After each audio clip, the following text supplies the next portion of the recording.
एक गांव में दो बूढ़ी औरतें रहती थीं। दोनों का कोई नहीं था। उनका पेशा था भीख मांगना। सुबह से रात तक जो भी मिलता उसी से उनका गुजारा चलता।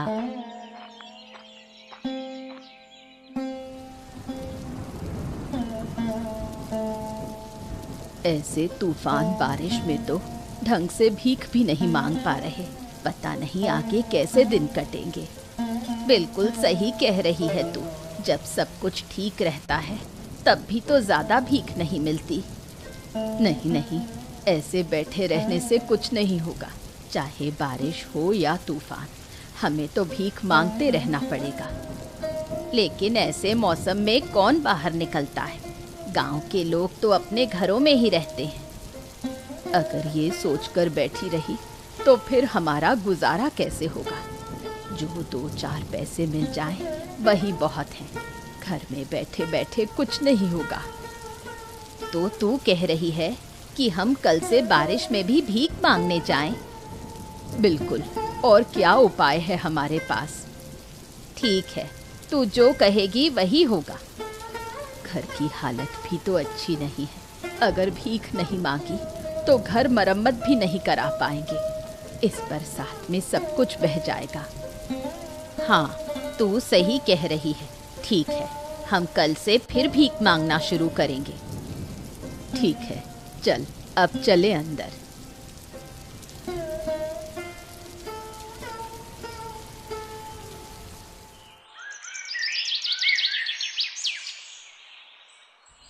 उस रात की भारी बारिश और तूफान ने सांता और कांति बूढ़ी की रसोई घर को तोड़ दिया।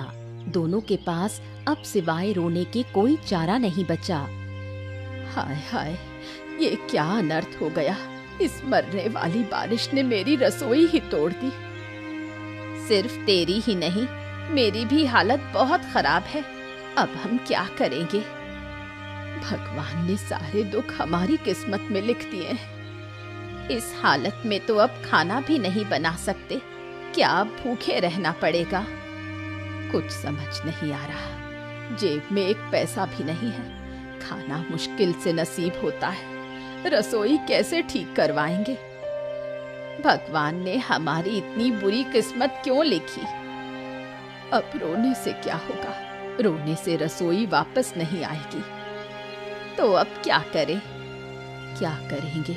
चल, दोनों मिलकर भीख मांगने चलते हैं। जो पैसा मिलेगा उसी से रसोई ठीक कर लेंगे। भीख से जो मिलेगा वो तो खाने में ही चला जाएगा।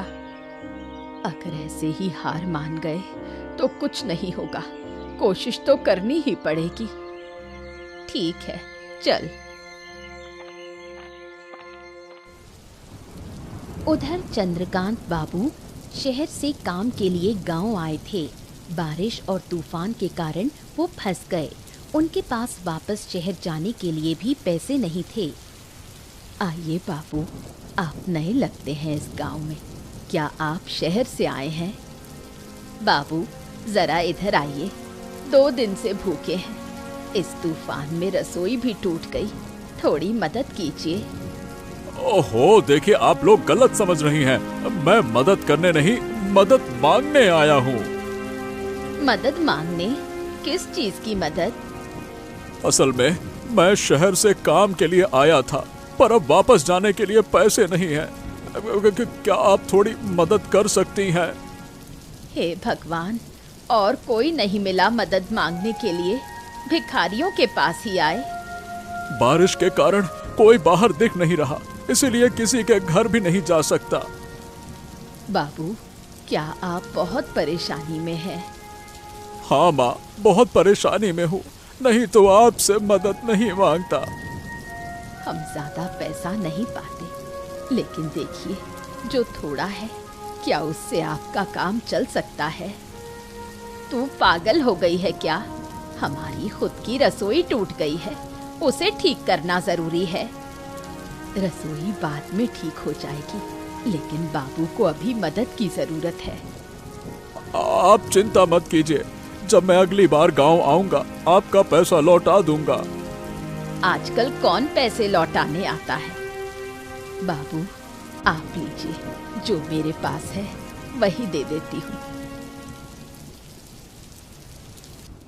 जितने भले दिल की थी सांता बुढ़िया, उतनी ही खराब सोच की थी कांति बुढ़िया। कांति बुढ़िया कभी किसी की भलाई सहन नहीं कर सकती, ना ही किसी की मदद करती। क्या रे, आज भीख मांगने गई थी और तेरा तो पूरी तरह से नुकसान हो गया। होने दे, मुझे कोई फर्क नहीं पड़ता। मैं शहर के उस बाबू की मदद कर पाई, यही बहुत है। अब ये जो रसोई घर टूटा पड़ा है, इसे ठीक कैसे करेगी? खाना कैसे पकाएगी? तू जितने पैसे लाई है, उससे तो रसोई ठीक नहीं होगी। मैं कुछ दिन तक जैसे तैसे चला लूंगी। मुझे समझ नहीं आता कि तू खुद इतनी मुश्किल में रहते हुए दूसरों की मदद करके क्या शांति पाती है। दूसरों की मदद करने में एक अलग शांति होती है, जो तू कभी नहीं समझ पाएगी। और मैं समझना भी नहीं चाहती। मैं तो बस इतना जानती हूँ कि पेट भरे और तन ठीक रहे। हमेशा खुद के बारे में सोचना ठीक नहीं होता, कभी कभी दूसरों के बारे में भी सोचना पड़ता है। क्या पता कभी इसका फल मिल जाए। इतने सालों से तू दूसरों की मदद कर रही है, मगर मैंने कभी नहीं देखा कि तुझे कोई इनाम मिला हो। इनाम क्या हर रोज मिलता है रे, लेकिन कभी ना कभी तो मिलता है। हाँ, हो गया तेरे ज्ञान का भाषण, तू ही रख अपने पास। मैं चलती हूँ। ठीक है, कल सुबह जल्दी उठ जाना।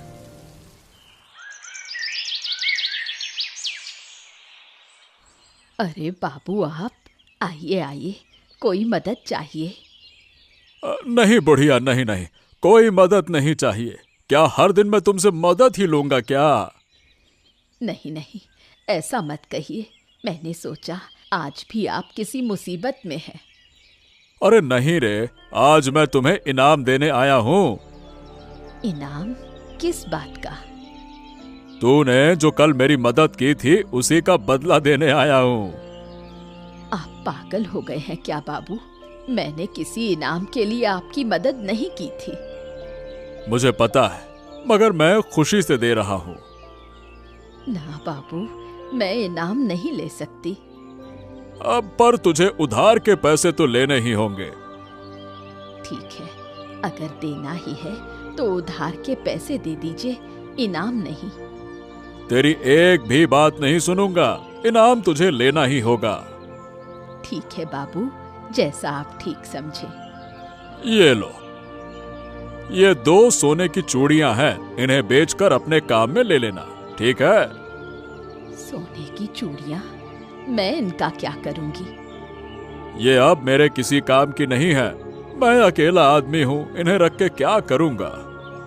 फिर भी आप मुझे दे देंगे? अगर इससे तेरा भला हो सकता है तो ले ले, इसमें क्या दिक्कत है, हैं? लेकिन कोई लेकिन वेकिन नहीं, अब मैं चलता हूँ बस। चंद्रकांत बाबू द्वारा सांता बुढ़िया को दिया गया इनाम देखकर कांति बुढ़िया जल भुनकर पछताती है।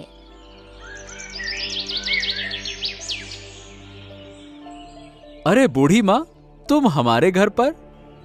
अरे समझ नहीं रहे हो? जरूर किसी मदद के लिए आई है। अरे नहीं नहीं, मैं किसी मदद के लिए नहीं आई हूँ। अच्छा, तो बताओ फिर किस लिए आई हो? दरअसल आज एक शहर के बाबू ने मुझे एक जोड़ी सोने की चूड़ियां दी हैं।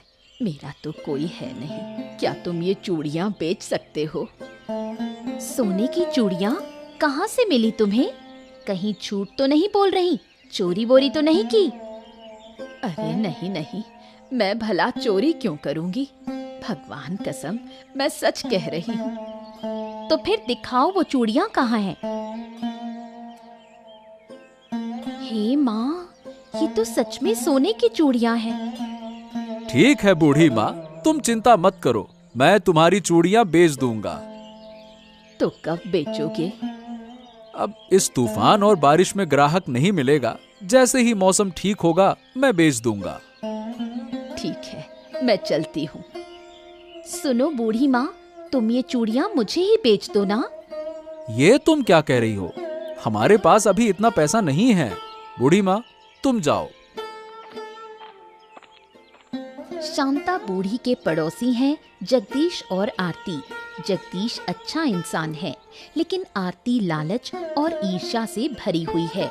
चूड़ियां देखकर उसका लालच जाग उठता है। अरे बूढ़ी माँ, तुमने देखा, शांता बूढ़ी को वो सोने की चूड़ियां मिली हैं। हाँ हाँ, देखी हैं। मेरे सामने ही तो शहर के बाबू ने उसे दी थी। जब उसने चूड़ियां ली तब तुमने कुछ किया क्यों नहीं? तुम ले सकती थी। मैं कैसे लेती? मैंने तो उस बाबू की कोई मदद नहीं की थी। इसलिए तो कहती हूँ, लोगों की मदद करना सीखो। तू खुद कितनी मदद करती है दूसरों की। क्या करूं बूढ़ी माँ, हमारी किस्मत में तो कोई इनाम नहीं है। मेरी भी यही कहानी है। मैं मदद करती हूँ, फिर भी कुछ नहीं मिलता। अगर वो चूड़ियां तुम्हारे पास होती तो तुम खूब पैसा कमा सकती थी। हाँ, मैं अपनी रसोई तो सुधार ही सकती थी। तो फिर एक काम करो, शांता बूढ़ी से वो चूड़ियां लेकर मुझे बेच दो। लेकिन वो चूड़ियां लाऊं कैसे? कैसे क्या? चुरा लो बस। मैं अब चोरी करूं? वरना तेरे पास पैसा कहाँ से आएगा और रसोई कैसे ठीक कराएगी? ठीक है, मैं वही करूंगी। आरती की बात मानकर कांति बूढ़ी उस रात शांता बूढ़ी की चूड़ियां चुराने का निर्णय लेती है।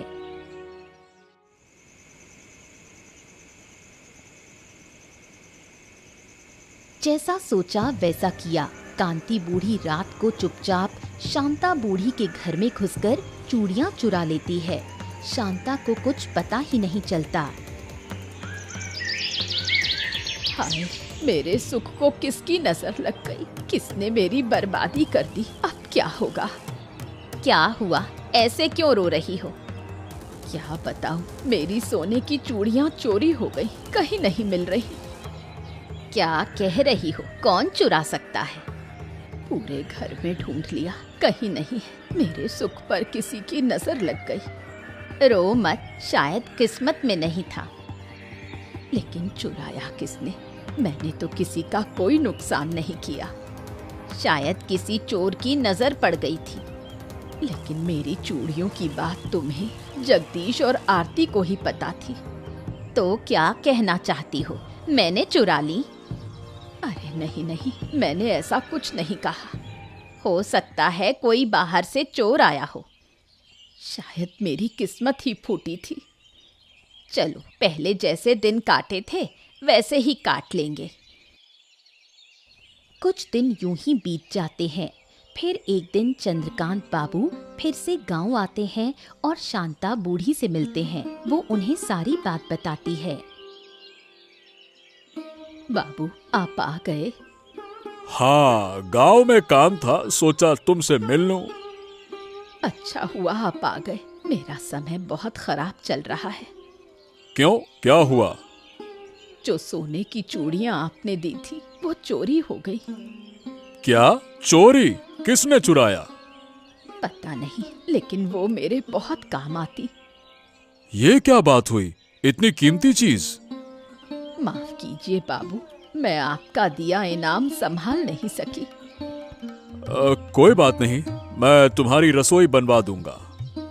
नहीं बाबू, ये मैं नहीं ले सकती। आपने एक बार मदद की थी, अब और नहीं। अच्छा, एक बात बताओ, तुम्हारी चूड़ियों की बात किन्हें पता थी? पास में भीख मांगने वाली कांति बूढ़ी और पड़ोसी जगदीश और आरती। ओह, तो चोर इन्हीं में से कोई है। लेकिन ये सब मेरे भरोसेमंद लोग हैं। अरे, अब के जमाने में भरोसे नाम की चीज ही नहीं होती है। तुम चिंता मत करो, मैं अगली बार आकर चोर को पकड़वाऊंगा। हाँ।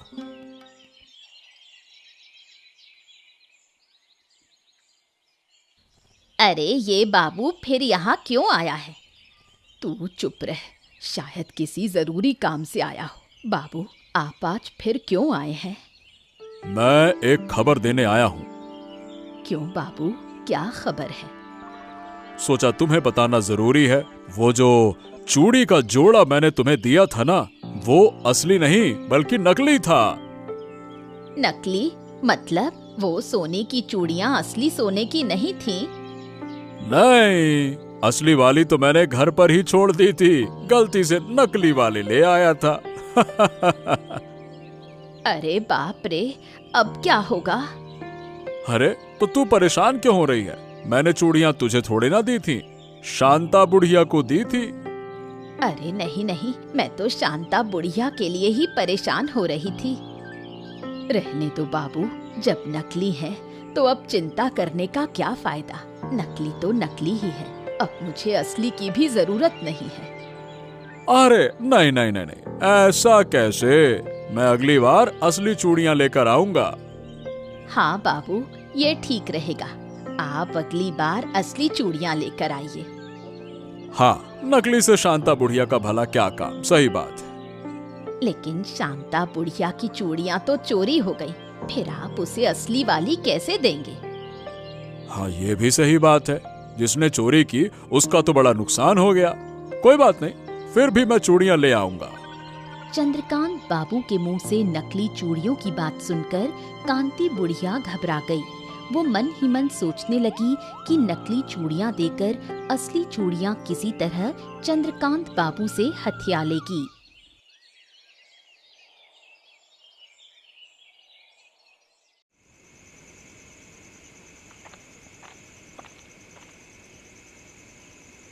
क्या हुआ बहू, इतनी रात को मेरे घर क्यों आई हो? कोई जरूरत थी क्या? जरूरत है या नहीं ये तो नहीं जानती, मैंने ही तो तुमसे कहा था कि शांता बुढ़िया की चूड़ियां चुरा ले। हाँ हाँ, मैंने कब की चुरा ली, अपने पास रख ली। क्यों री? मैंने तो तुझसे कहा था कि मैं तुझसे खरीद लूंगी। मुझे बिल्कुल ध्यान नहीं रहा। अच्छा बैठ, मैं तुझे चूड़ियाँ देती हूँ। ठीक है, लेकिन चूड़ियां असली तो है ना? एकदम असली हैं, खरे सोने की, चाहे तो परख कर देख ले। फिर तो ठीक है, मुझे दे दे, मैं ले जाती हूँ। दे सकती हूँ, लेकिन मुझे अच्छा दाम देना होगा, नहीं तो नहीं दूंगी। देख, ये चोरी की चीज है, मैं ऐसा दाम दूंगी कि ना तू ठगेगी और ना मैं।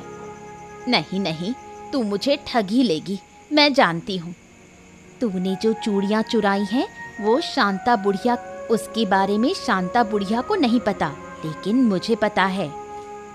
तू मुझे धमकी दे रही है क्या? अगर तूने मुझे चूड़ियां नहीं दी तो मैं सबको बता दूंगी।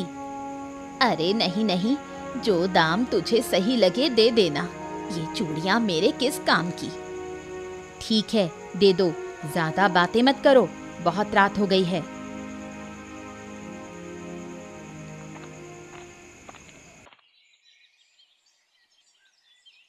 क्या बूढ़ी माँ, तुम्हारी चूड़ियां चोरी हो गईं? क्या चोर का पता चला? अरे नहीं बेटा, एक बार जब चोर ले गया तो क्या अब मिलेगी? तो अब क्या वापस मिलेगा, और मैं कैसे ढूंढूं? अरे बूढ़ी माँ, तुम्हें बहुत दुख हुआ होगा ना? तुम तो सोच रही थी कि चूड़ियां बेचकर बहुत कुछ करोगी। हाँ, पहले थोड़ा दुख हुआ, अब कुछ भी नहीं लगता। क्यों? अब दुख क्यों नहीं हो रहा? क्यों होगा, वो शहर का बाबू आकर बोल गया कि चूड़ियां तो नकली थी।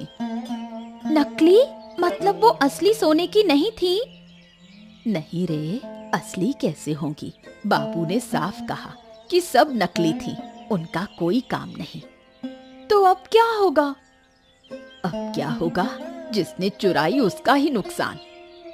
हाँ, तुमने बिल्कुल सही कहा। क्या सोच रही हो इतना? कुछ नहीं बूढ़ी माँ, बस सोच रही थी कि अब चोर की क्या हालत होगी। अच्छा हुआ चोरी करके ही ठग गया, इससे बड़ा सबक और क्या होगा। ठीक है बेटा, अब मैं चलती हूँ।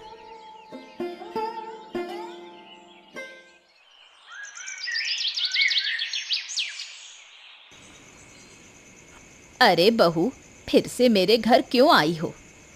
और क्या करती, तुमने मुझे धोखा दिया है। धोखा दिया है? क्या कह रही हो तुम? तुम अच्छे से जानती थी कि वो कंगन नकली है, फिर भी मुझे बेच दिए। अरे नहीं नहीं, मैं सच कह रही हूँ, मुझे कुछ नहीं पता। चुप रहो, मैं तुम्हारी एक भी बात पर भरोसा नहीं करती। अपने कंगन वापस लो, और मुझे मेरे पैसे लौटाओ। पैसे कैसे लौटाऊं? मैंने तो वो पैसे खर्च कर दिए। वो मेरी सिरदर्दी नहीं है, तुम मेरे पैसे दो। जो चीज बिक गई उसे वापस लेना ठीक नहीं होता। तो मैं सबको बता दूंगी कि तुमने शांता बूढ़ी के कंगन चोरी किए हैं। अरे नहीं, ऐसा मत करो, जरूरत नहीं इन सब की। तो बताओ, पैसे दोगी या नहीं? समझने की कोशिश करो, कंगन असली है, जरा परख कर देखो। शांता बूढ़ी ने सब बता दिया है। खुद वो शहर का बाबू आकर कह गया कि कंगन नकली है। लेकिन अब पैसे कहाँ से लाऊं? मैं सच में खर्च कर चुकी हूँ, नहीं दे सकती। मैं कुछ नहीं सुनना चाहती, पैसे दो वरना सबको बता दूंगी। अरे नहीं नहीं, रुको, देती हूँ। कंगन की वजह से कांति बूढ़ी मुश्किल में पड़ जाती है। फिर भी सोचती है कि जब चंद्रकांत बाबू गांव आएंगे वो नकली कंगन देकर असली कंगन ले लेगी।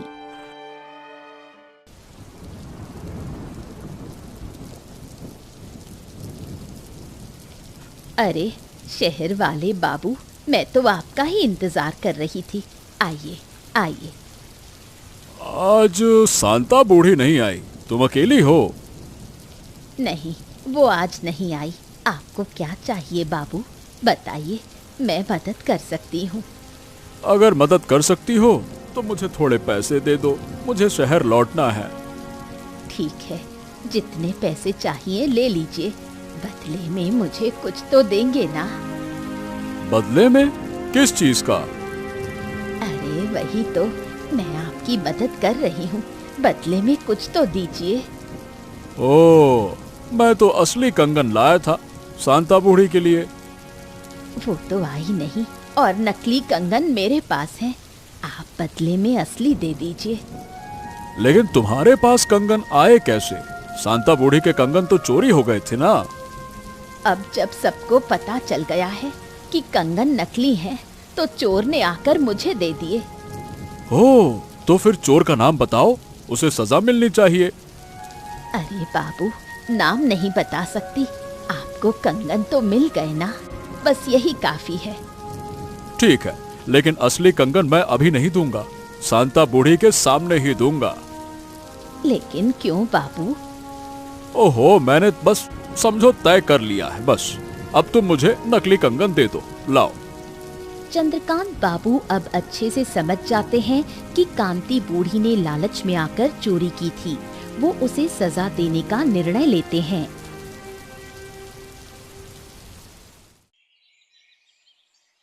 कांति बूढ़ी को बिल्कुल अच्छा नहीं लगता कि चंद्रकांत बाबू शांता बूढ़ी की मदद कर रहे हैं। आपका बहुत धन्यवाद बाबू, आप न होते तो मैं किससे मदद मांगती। अब इसमें धन्यवाद देने जैसी कोई बात नहीं है। रसोई ठीक कराने के लिए तुमने मुझे पैसे दिए थे।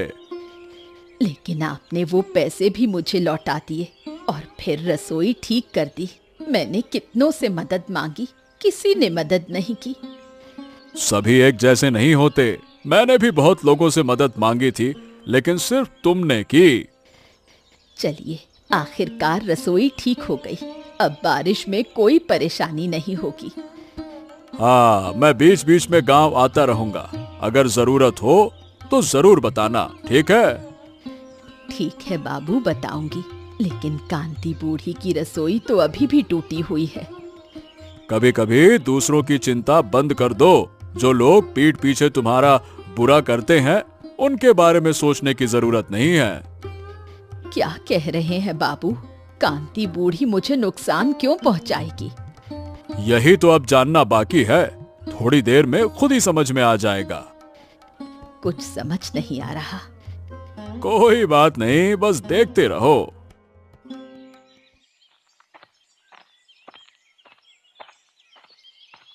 ओ बाबू, मैंने भी तो आपकी मदद की थी। आप मेरा रसोई घर भी ठीक करवा दीजिए ना। हाँ बाबू, कांति बुढ़िया बिल्कुल सही कह रही है। अगर आप उसका रसोई घर थोड़ा ठीक करवा देते तो अच्छा होता। हा, मैं इतना महान नहीं हूँ कि एक चोर के लिए इतना सब कुछ करूँ। चोर मतलब? चोर मतलब तुम्हारा वो सोने का कंगन का जोड़ा इस कांति बुढ़िया ने चुराया था। अरे नहीं बाबू, मैंने चोरी नहीं की। आप झूठ क्यों बोल रहे हैं? अब मैं झूठ नहीं बोल रहा, पहले झूठ बोला था। झूठ यही था कि कंगन नकली थे। मतलब कंगन असली थे? आपने मुझे धोखा दिया। मैं धोखा क्यों दूंगा? तुमने खुद ही शांता बुढ़िया को धोखा देकर चुराया था। छी छी कांति, मैंने तुझे अपनी बहन की तरह प्यार किया और तूने मेरे साथ ऐसा किया। मुझ में लालच आ गया था, इसलिए ऐसा करने को मजबूर हो गई। अगर मैं इस गांव का होता तो कांता बुढ़िया को उसके अपराध की सजा जरूर देता, लेकिन अब वो मेरे बस में नहीं है। रहने दीजिए बाबू, सजा देने की जरूरत नहीं है। पकड़ में आने के बाद भी जिसे शर्म नहीं, उसे सजा देने से भी कोई फर्क नहीं पड़ता। ये ठीक कह रही हो। ये लो तुम्हारा असली कंगन का जोड़ा, इसे संभाल कर रखना। अब इन कंगनों की मुझे कोई जरूरत नहीं, आप इसे अपने पास ही रखिए। अरे नहीं नहीं नहीं नहीं, ऐसा नहीं हो सकता। जरूरत हो सकती है, आप रख लीजिए बाबू। अगर कभी जरूरत हुई तो आपसे मांग लूंगी। ठीक है, चलो मैं चला।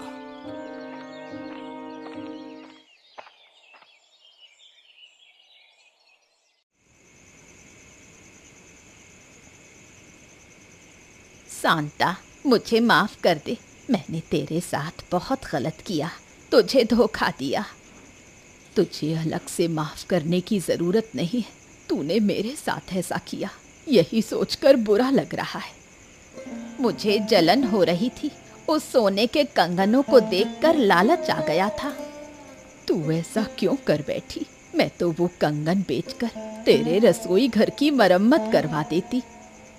मुझे समझ नहीं आया, मुझे माफ कर दे। देख, कभी किसी से जलन करके कोई बड़ा नहीं बनता और किसी का नुकसान करके भी कोई बड़ा नहीं बनता। अब मुझे ये बात समझ में आ गई है। अगर मैं जलन नहीं करती तो आज मेरा रसोई घर भी बाबू बनवा देते। छोड़, अब चिंता मत कर। अब से तू मेरा रसोई घर इस्तेमाल कर लेना। मैं तुझसे वादा करती हूँ कि अब कभी किसी से जलन नहीं करूँगी और हमेशा सबकी मदद करूँगी। मैं भी यही चाहती हूँ। इस दुनिया में मेरा तेरे अलावा और कोई नहीं है। हाँ, हमें तो मिलजुल कर रहना ही होगा, तो याद रहेगा ना? बिल्कुल, अपनी क्षमता के अनुसार हमेशा सबकी मदद करने की कोशिश करूँगी। लोगों की मदद करने में भी एक मानसिक संतोष होता है, जो तू मदद करने के बाद खुद समझेगी। ठीक है, तुझे बहुत बहुत धन्यवाद मुझे समझाने के लिए। मैं अपने किए पर शर्मिंदा हूँ। इसके बाद कांति बुढ़िया ने कभी किसी से जलन नहीं की। वो शांता बुढ़िया की तरह हमेशा सबकी मदद करने की कोशिश करती रही। शांता बुढ़िया और कांति बुढ़िया दोनों फिर से मिलजुल कर भिक्षा मांगकर अपना जीवन यापन करने लगी।